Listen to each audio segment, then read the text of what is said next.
Bonjour à tous les amis, j'espère vraiment que vous allez tous super bien, moi ça va super, content de vous retrouver pour une nouvelle vidéo, ça c'est sûr, moins content du match de Manchester United dernièrement, vous avez vu sûrement le match face à West Ham, très décevant, au-delà même du contexte général que voilà, on aurait pu faire 5 victoires d'affilée, etc. pour le supporter, enfin bref, ça j'ai envie de vous dire, c'est pas trop ce qui m'apporte moi, c'est plutôt la manière dont on a joué, et peut-être les premières erreurs, les premières vraies erreurs avec conséquences, donc c'est-à-dire avec perte de points de Michael Carrick. On va retrouver ça dans la suite de la vidéo, comme d'hab les gars. Un grand merci pour la dernière vidéo, pour les retours, etc. Ça fait super plaisir. On va aller tout de suite dans le sujet, comme d'hab.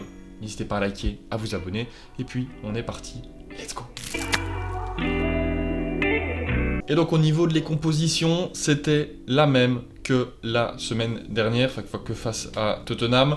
4-2-3-1 avec le trio offensif Cunha, Amad Diallo et Mbeumo, et Fernandez évidemment en 10. Maguire, Martinez la charnière, Dalot à droite, Shaw à gauche, et puis le double pivot, Mainoo, Casemiro, comme d'habitude. Voilà, c'est la compo que Carrick choisit pour ce match. Franchement, j'aurais pas choisi, moi, cette composition. J'aurais peut-être titularisé Cesco dès le départ, en sachant que West Ham, c'est une équipe qui est fragile sur les centres. On l'a vu depuis un petit moment maintenant. Du coup, c'est vrai qu'avoir un garçon de 1m93 ou 4, je crois, dans la surface, c'est plus utile. Mais voilà, choix de Carrick, forcément, on pourra les rediscuter. Mais donc, voilà, comme d'habitude, on a vu plusieurs choses dans les derniers matchs. Il essaie de les réimplanter dans ce match-ci, avec comme d'habitude la structure, comme on l'a vu depuis plusieurs semaines, la structure à 3 derrière, plus de Mainoo et Casemiro à la relance pour voilà, être plus à l'aise, être en 5 contre généralement 4, tout dépend évidemment du pressing de l'adversaire, mais West Ham n'était pas trop en pressing constant évidemment, hein, je pense que c'est assez logique. Donc on arrive tranquillement à progresser. C'était un match quand même assez fermé au niveau des occasions. Il y a eu très peu de tirs cadrés, en tout cas en première mi-temps. En deuxième mi-temps, ça va un peu plus s'animer, mais sans vraiment trop s'emballer. Donc voilà, comme d'habitude, on le revoit encore ici. 3 avec Dalot, Maguire, Martinez, le double pivot, Casemiro, Mainoo. Et évidemment, les décrochages des différents joueurs offensifs, Cunha, Mbeumo ici sur cette image. Donc voilà. Les premières 10 minutes assez peu intéressantes, très peu d'occasions, on se regarde beaucoup, ça joue plutôt pas mal du côté de West Ham. On voit que Nuno Santo a bien préparé ce match, parce que au niveau du pressing ici à la 8ème minute, là on se retrouve comme d'hab avec un pressing avec Fernandez qui mène ce pressing, mais malheureusement cette fois-ci il sera pas payant, et il sera même pire que ça, il sera carrément pas du tout concluant, et ça va carrément créer beaucoup d'espace au milieu de terrain, vous allez voir, parce que Matheus Fernandez, ici, qui est clairement l'homme en forme du côté de West Ham, avec Somerville également, va faire quelque chose de très bien. Il va très bien jouer ce pressing, parce que, il va même déjouer ce pressing. On voit ici qu'il est à la prise avec Mainoo, et puis là, à un moment donné, il y a un décrochage numéro 32, et Mainoo va décider d'aller sur ce joueur-là, mais du coup laisser totalement libre Matheus Fernandez dans son dos. On voit que très bien que, voilà, hop, décrochage, il redonne, et il y a cet espace ici entre Cunha et Mainoo, où Matheus Fernandez va pouvoir se projeter et appeler le ballon, et là on voit tout de suite que quand le ballon est donné, il y a un espace quand même assez énorme pour Matheus Fernandez de pivoter, de changer de côté, et du coup le pressing est totalement démantelé, et West Ham peut aller à l'offensive. Et d'ailleurs, West Ham va être l'équipe la plus dangereuse dans cette première mi-temps, parce que la première frappe cadrée plutôt dangereuse va arriver dès la 12ème minute. On sait bien que le deuxième homme en forme du côté de West Ham, c'est évidemment Somerville, qui fait plus ou moins de bonnes prestats depuis ces derniers matchs. Il a notamment marqué face à Chelsea lors du dernier match. Donc voilà, on sait que c'est l'homme en forme. Dalot, qui d'habitude faisait des pas trop mauvaises prestations, là, il s'est complètement loupé sur ce match, à l'image aussi de Shaw. Donc les deux latéraux aujourd'hui, hier plutôt, étaient vraiment pas au rendez-vous. Et là, dès la 12ème, on le voit tout de suite, Somerville prend tranquillement l'axe, il passe facilement Dalot, arme une frappe. Là, Mendes est obligé de s'employer pour la première fois. Et il y a une première alerte. Dès la 12ème minute de jeu, on sent que Manchester United n'arrive pas simplement à se créer des occasions comme ils ont pu le faire les derniers matchs, et ça pose un problème. Il y a la première vraie bonne sortie de balle où de l'espace se crée à partir de la 19e minute. C'est d'ailleurs ce moment-là où Manchester United va un petit peu repasser devant en termes de momentum, de dynamique. Manchester United va commencer à à avoir une petite pression du côté du rectangle de West Ham, mais vraiment petite, hein, pas non plus énorme. Vous allez le voir, ici très bonne ressortie de balle, ça faut l'avouer. Mbeumo ici qui est en difficulté, un pressing de Castellanos et de Wan-Bissaka. Il va pouvoir tranquillement adresser ce ballon à Martinez. Martinez qui va faire une superbe passe bien appuyée, où tout le monde pense, même moi en direct je pensais qu'il allait lever, mais finalement il va trouver Casemiro ici qui est relativement seul, quasiment contrôle, la remet à Martinez, et là on voit quand même qu'il y a beaucoup plus de monde, et que le pressing de West Ham là était pas très bien organisé. Parce qu'ici on voit qu'il y a 3 joueurs pour seulement 2 de West Ham, et donc forcément la relance sera très facile, mais il nous va décrocher. Bam, Martinez lui fait la passe. Mais il nous peut tranquillement se retourner parce que Fernandez il a un choix à faire entre Casemiro ou Cunha. Alors que si il y avait un deuxième joueur de West Ham, là il aurait juste couru vers l'avant vers Mainoo parce qu'en faisant cette course vers l'avant il aurait bloqué la passe vers Cunha. Et voilà, du coup il est un peu embêté. Voilà, et du coup, bam! Là, le décalage est créé, Cunha peut se retourner, il va faire un joli 1-2 avec Fernandez pour encore avoir plus d'espace. On le voit ici sur cette image, il a quand même de la marche pour avancer tranquillement et adresser un bon ballon sur la droite vers Diogo Dalot. Et là, à l'image de sa première mi-temps, Dalot rate sa passe sur un superbe appel de Diallo cette fois-ci. Mais la passe est un peu trop appuyée. Diallo, je pense qu'il aurait quand même pu la sauver, mais il n'arrive pas à le remettre correctement. Et toute manière, elle était sortie avant même qu'il touche le ballon. Donc voilà, comme je vous y disais, à partir de la 19e, à partir de cette ressortie de balle, Manchester United prend un petit peu le dessus. Et ça va se concrétiser par une vraie occasion de but sur un corner, évidemment. Fernandez à la baguette qui va tirer cette fois-ci son corner d'une manière un peu différente. Vous allez le voir très tendu, très bas, avec seulement un rebond qui va arriver dans les pieds de Shaw. Shaw qui adresse une superbe frappe en un temps comme ça. Il faut quand même arriver à la mettre, à la rabattre dans le cadre. Et c'est pas le gardien qui va s'employer, c'est Wan-Bissaka qui va sauver cette balle et cette frappe. Sinon, Manchester United aurait mené à la partir de la 22e minute et ce début de match assez moyen aurait été oublié et aurait été... la suite du match, je pense, aurait été totalement différente, mais voilà, ça n'a pas été le cas. Bien joué de la part de l'ancien mancunien Wan-Bissaka, parce que là, il était au bon endroit, au bon moment. Et du coup, première frappe cadré de Manchester United sur un coup de pied arrêté, 1-1, mais c'est vraiment la seule chose qui va se passer dans cette première mi-temps. Encore une fois, c'était une image pour vous réillustrer le 3+2 avec les décrochages de Cunha. Bon, ici, sur l'image, il ne décroche pas, mais Fernandez aussi, souvent. Voilà, on a vu que West Ham était très bien dans cette rencontre, arrivait à bien gêner à chaque fois les différents décrochages, et même, voilà, on voit quand même que c'est assez densifié dans ce milieu de terrain. Et que il n'y a pas trop de solutions. On voit qu'ils sont quand même très bien cadrés. Et ça, c'est tout à l'honneur de Nuno Santos parce qu'il a fait du très bon travail. Et dès la reprise de la deuxième mi-temps, West Ham va faire un grand coup parce qu'on part d'une rentrée en touche de leur côté. Diouf la joue tranquillement avec son défenseur central qui lui remet. Il va lancer un long coup de botte qui va arriver dans la partie de terrain de Manchester United. Et là, Luke Shaw, il va très mal gérer son ballon parce qu'il aurait certainement pu, en avançant, le prendre au rebond. Je pense que c'est quand même quelque chose qui aurait été beaucoup plus tranquille et qui aurait été moins risqué, la prendre au rebond simplement, la dégager vers l'avant, voilà, tranquillement, que la laisser rebondir et jouer un duel de la tête avec Bowen qui lui avance et Shaw lui recule. C'est beaucoup plus compliqué. Ça va encore une fois se vérifier. Bowen va gagner son duel de la tête. Il va tranquillement la transmettre à Soucek. Et là, Shaw, j'ai pas trop compris sa prise de décision, à foncer comme ça sur Soucek alors qu'il laisse totalement Bowen ici dans son dos. Il va foncer. Soucek, il va facilement le passer parce qu'il va simplement faire une passe un peu plus sur le côté là où Shaw ne peut pas s'employer et où son pied ne peut pas la toucher. Bowen là il se retrouve dans une situation où il ne faut pas le laisser. On sait bien que il a un joueur qui a une très grande qualité quand en plus de ça il a de l'espace. Il fait très mal. C'est Mbeumo qui va réussir à revenir mais qui va pas réussir à vraiment totalement le gêner parce qu'il va adresser un superbe centre. Et là on voit le Soucek de tout à l'heure qui malgré son mètre 96, 95 je dirais, il arrive tranquillement à se faufiler, hop, entre Mainoo et Martinez dans cet intervalle-là, où évidemment le centre sera donné, et il va tranquillement la toucher, à bout portant, la main ne peut évidemment rien faire, et West Ham donc mène dans cette rencontre. C'est assez... Je vais pas dire que c'est pas mérité, c'est pas non plus immérité. Franchement, sur cette action, ils ont été beaucoup plus... Voilà, ils ont été à beaucoup plus d'envie et beaucoup plus de courses. Et voilà, ça se vérifie.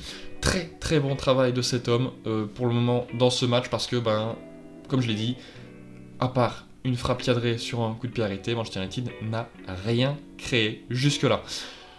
Les changements, ils vont arriver plutôt après cette action où il y aura but de Casemiro, encore une fois, mais refusé, vous allez le voir. Encore une fois, c'est structure à 3+2. Cette fois-ci, c'est avec Shaw parce que Maguire était monté aux avant-postes pour un corner. Là, Martinez va tranquillement la donner à Kobbie Mainoo. Kobbie Mainoo, il a assez d'espace pour avancer, adresser un superbe centre. Ça, franchement, ça c'est magnifique. Ce centre-là, il est très très très beau. Un centre magnifique déposé sur la tête de Casemiro. Casemiro qui va pouvoir la reprendre, la mettre très très bien parce que hors de portée du gardien de West Ham. 1-1 à la 62e, là je me dis peut-être qu'ils vont enfin se réveiller, ils vont enfin un petit peu avoir de l'envie et créer quelque chose de construit. Mais malheureusement, les espoirs ont été très très vite revus à la baisse parce que même lui, il le sait à ce moment-là, il fait un petit geste de la main comme ça en mode ça, s'il y a du doute, et effectivement le doute est vérifié, hors-jeu, sifflé par monsieur Simon Hooper. Justifié, vous allez le voir, mais de très très peu. Franchement, ça c'est le genre de hors-jeu moi qui m'agace que ce soit avec Manchester United ou même une autre équipe. Bon voilà, sachant qu'il la reprend en plus de la tête, je vois pas ce que fait son genou hors-jeu, mais voilà, ça on va pas en discuter, c'est les règles, c'est comme ça. Manchester United de toute manière devait faire un meilleur match de toute façon pour espérer l'emporter. Mais bon, voilà, on pourra en discuter peut-être un autre jour. En tout cas, les changements de Manchester United arrivent dès la 68e minute de jeu. Sesko et Leny Yoro, deux hommes qui vont faire la différence. Un plutôt offensivement et un autre qui va garder le match en vie. Vous allez le voir aussi par après. C'est Maguire et Cunha qui sortent. J'aurais peut-être pas sorti Cunha. J'aurais peut-être sorti Diallo ou Mbeumo en priorité. Mais voilà, le choix de Carrick, ça on peut pas trop lui en vouloir. J'aurais peut-être fait encore plus rentrer Sesko à la mi-temps, en sachant que voilà, j'ai pas trop créé. Voilà, il décide de le faire rentrer pour la dernière vingtaine de minutes de jeu. Voilà, c'est lui qui fait le choix. Il va pas trop se passer grand chose, des pertes de balles, des trucs. West Ham non plus va pas créer grand chose. Voilà, Manchester United est clairement à l'attaque et West Ham va de temps à autre essayer de presser très haut parce que forcément quand Manchester United est à l'attaque, ils sont en 3 contre 3 parce que Shaw et Dalot vont très très haut. Donc il reste juste Yoro, Martinez et Lamens. Là, justement, c'est exactement ce que j'illustre. C'est un pressing de West Ham. Et là, Martinez, il va nous sortir un geste de très grande classe avec une petite semelle tranquillement vers l'extérieur gauche pour effacer Bowen. Malheureusement, je ne l'ai pas mis dans la suite de l'action, mais il rate sa passe juste après. C'est assez dommage. Et on voit tout de suite que à partir de la 86e minute de jeu, Manchester United n'a tiré que 6 fois au but. 3 fois par mi-temps, c'est très très peu. Vous le verrez à la fin du match, on aura tiré que 9 fois. C'est la deuxième fois seulement où on tire moins de 10 fois dans un match cette saison. Donc forcément, il y aura des choses à revoir. Heureusement, Carrick a 12 jours devant lui pour améliorer cette équipe encore une fois avant le match face à Everton ou Burnley, je ne sais plus, non, je crois que c'est Everton. Donc, il y a de quoi faire. Là, c'est la première fois où Yoro va avoir une très très grande importance. Ici, perte de balle de Fernandez, il me semble. Et là, West Ham s'empresse d'aller vers l'avant. Callum Wilson avec Sagara, il me semble, le numéro 27 de West Ham, qui s'empressent, ils sont quasiment 2 contre 1. Wilson va très bien jouer le coup, là c'est encore plus flagrant. Yoro va être très très important, parce qu'à la fois il gère très très bien la profondeur et la course de Wilson vers le goal, mais en même temps, il ne délaisse pas l'appel de je sais plus son nom, comment on le dit, Sagawa, un truc comme ça, Sagara, un truc comme ça, enfin bref, le numéro 27. Et il va très très bien gérer parce que ça va se finir en tir contré pour West Ham, donc un corner, mais on aurait pu passer on est passé à 2 doigts de la catastrophe. On aurait pu passer d'un but, pardon, excusez-moi pour le micro, on aurait pu passer d'un 2-0 pour West Ham à la 91e, ce qui aurait été terrible évidemment. Mais Yoro, comme j'ai dit, a très très bien géré son 1 contre 2, j'ai envie de dire, même si Shaw, Mbeumo et Diallo revenaient. Là, le tir est contré, très bon tacle, très très bien géré cette situation. On le voit dans le direct que plusieurs fois, il prend l'information 2-3 fois, et puis à un moment donné, quand il voit que Shaw revient assez bien, bam, là il attaque Wilson, ou c'est peut-être parce qu'il voit que Wilson regarde plus le ballon que devant lui, c'est peut-être possible aussi, j'avoue que là, il faudrait peut-être revoir plus en détail hors direct, mais en tout cas il gère très bien son timing, parce qu'au moment donné où il attaque, là Wilson, il est un peu coincé, il ne peut pas remettre ce ballon au centre, et donc c'est très bien géré, pour une première fois, et là une deuxième fois, 2 minutes plus tard, même pas 1 minute 10 plus tard. Encore une fois, le numéro 27 qui avance, qui efface totalement Martinez d'un simple crochet, et puis il va transmettre ce ballon à Adama Traoré. Adama Traoré va être du coup en 1 contre 1 face à Yoro, parce que la passe sur Wilson, elle est trop dure, parce que Yoro va très vite s'avancer, donc il est obligé de jouer son 1 contre 1, encore une fois. Yoro très fort, parce que impassible, nouveau tir contré grâce à Yoro, et là West Ham est passé à côté de 2 très belles occasions où ils auraient pu accentuer leur avance, mais voilà, comme j'ai dit, très bon changement, parce que Yoro a été très important pour maintenir Manchester United en vie. La première vraie occasion construite, et entre guillemets construite parce que ça vient d'un centre, arrive à la 94e minute de jeu. C'est Zirkzee qui va être à la réception de ce centre de Fernandez. Fernandez qui aurait pu avoir un assist tout à l'heure avec Shaw. Là, encore une fois avec Zirkzee, très bon centre. Zirkzee la touche très bien. Malheureusement pour lui, elle passe juste à côté. Encore une fois, un changement qui aurait pu être payant, sachant que Zirkzee est rentré vers la 80e minute de jeu. À la place de je ne sais plus qui d'ailleurs. Je ne sais plus à la place de qui il est rentré. Je me demande si c'est pas Diallo. Je pense. Non, je dis n'importe quoi. Je ne sais plus à la place de qui il est rentré.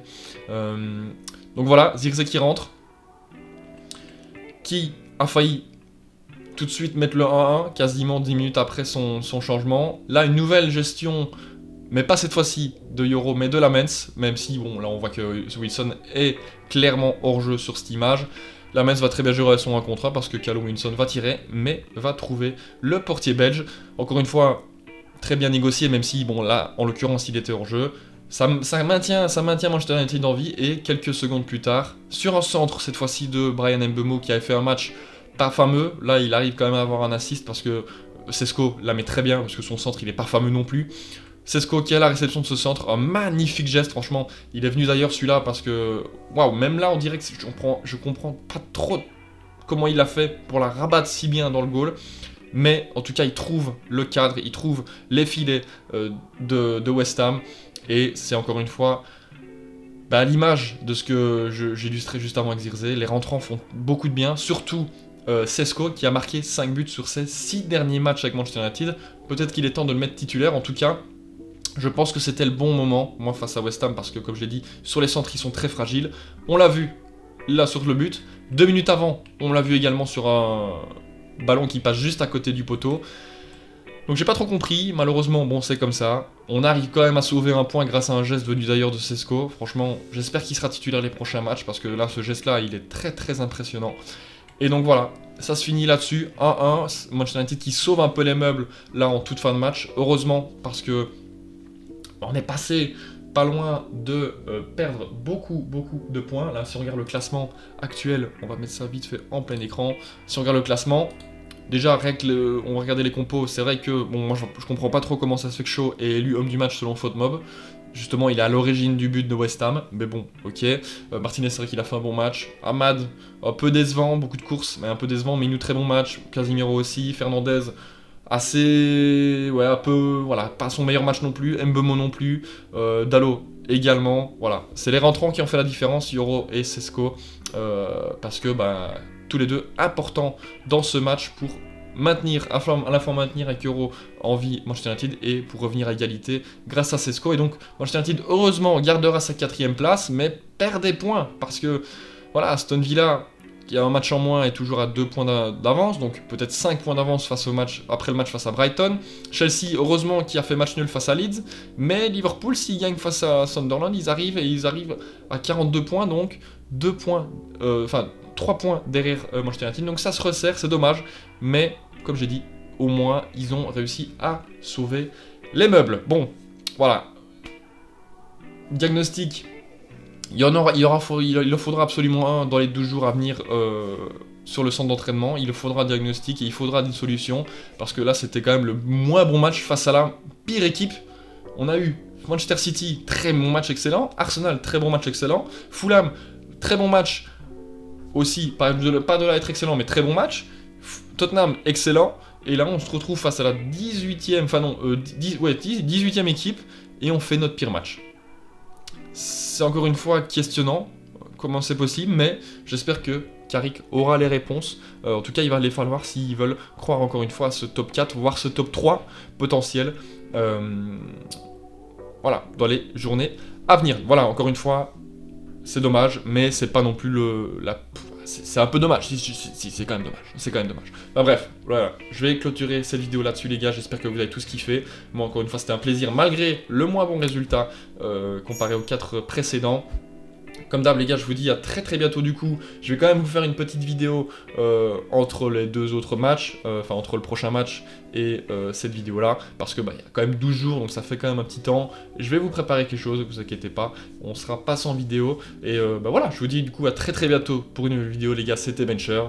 Ciao ciao.